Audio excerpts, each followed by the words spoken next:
with antique doors and windows. Naka-landscape na po buong property na may iba't ibang variants ng ornamental plants.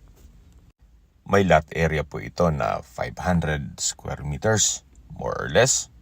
At tungkol naman po sa documentation, ito'y tax declaration. Pero kumpleto naman po ang documents for titling. At nandiyan naman si owner para i-assist kayo sa pagproseso nito.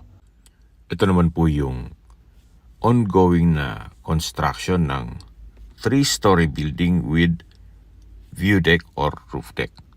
May floor area po ito na 300 square meters more or less at meron pong swimming pool. Ang adult pool po ay 4x8.